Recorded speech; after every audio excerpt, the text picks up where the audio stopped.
It's going to play out. Have you seen the thing?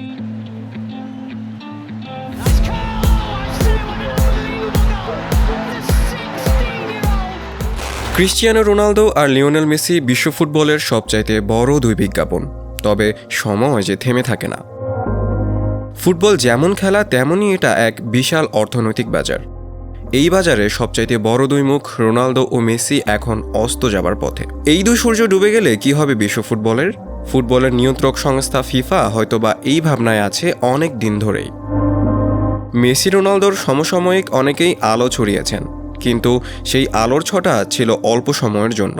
সেই আলো Messi রোনালদোকে আড়াল করতে পারেনি, বরং একসময় নিজেরাই রং হারিয়ে গেছে। বিশ্ব ফুটবল সবসময় কেউ না কেউ শাসন করেছে, তবে মেসির মতো করে আর কেউ তা করতে পারেনি। সেই মেসিরও বিদায় বলার সময় এসে গেছে। তাহলে এখন কে? এখন যে নামটি নতুন করে আসছে তা সামনে এক সদ্য কৈশোরের শেষ প্রান্তে দাঁড়িয়ে থাকা স্প্যানিশ কিশোর ইয়ামাল লামিন।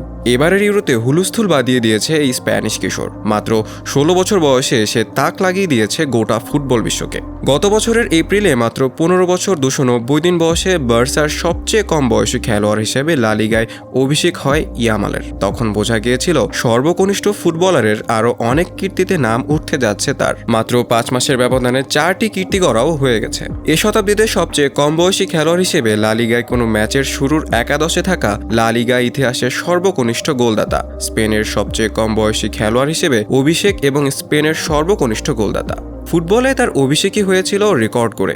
সেই যে রেকর্ড ভাঙা গড়া শুরু করেছেন থামারই নাম নিচ্ছেন না। লামিনে ইয়ামালের মাঠে নামা মানেই যেন নতুন কোনো রেকর্ড, অথচ বয়স এখনও 16 পেরোয়নি তার। সর্বশেষ জার্মানির বিপক্ষে ইউরোর কোয়ার্টার ফাইনালে জেতা ম্যাচেও নতুন রেকর্ড গড়েছেন ইয়ামাল। জার্মানির বিপক্ষে ম্যাচের আগে থেকেই আলোচনায় ছিলেন ইয়ামাল। ম্যাচ পূর্ব সংবাদ সম্মেলনে তাকে নিয়ে কথা বলেছিলেন জার্মান কোচ ইউলিয়ান নাগলসমান। ইয়ামালকে এ সময় দুর্দান্ত প্রতিভা বলে উল্লেখ করেন তিনি। জার্মানি স্পেন থ্রিলারে স্পেনের প্রথম গোলের মঞ্চটা আজ ইয়ামালেরই তৈরি করা। ম্যাচের 51 মিনিটে দানি অলমোর করার প্রথম গোলটিতে সহায়তা করেন ইয়ামালি। এই গোলে সহায়তা করেই নতুন একটি রেকর্ডে ভাগ বসিয়েছেন ইয়ামাল। ইউরোর এক আসরে চতুর্থ স্প্যানিশ ফুটবলার হিসেবে সর্বোচ্চ 3টি অ্যাসিস্টের কীর্তি করেছেন ইয়ামাল। এবারের ইউরোর সেমিফাইনালে নামার আগে অনেক কথা হয়েছে ইয়ামালকে নিয়ে। বয়সটা যে বড্ড কম। জার্মান শিশুশ্রম আইনের মারপেচে তাকে পুরো সময় খেললে প্রায় 35,000 ইউরো জরিমানা দিতে হবে স্পেনকে। এমন দোলা চলে প্রায় পুরো সময়টা মাঠে থাকলো ইয়ামাল। জবাবটা ভালোই দিল। আবারও রেকর্ড, আর তার রেকর্ডে চাপা পড়ে ইউরোকে বিদায় বলতে হলো কিলিয়ান এমবাপ্পের ফ্রান্সকে। মিউনিখে গোল করে দলের জয়ে অবদান রাখার সঙ্গে ইয়ামাল খেলেছেন দুর্দান্ত। তার পায়ে বল মানেই যেন দারুণ কিছু সম্ভাবনা। অ্যাটাকিং থার্ডে ফ্রান্সের জন্য রীতিমতো আতঙ্ক হয়েছিলেন এই বার্সেলোনা তারকা। অবশেষ 21 মিনিটে দেখা মিলল বহুল প্রতীক্ষিত ইয়ামাল জাদুর।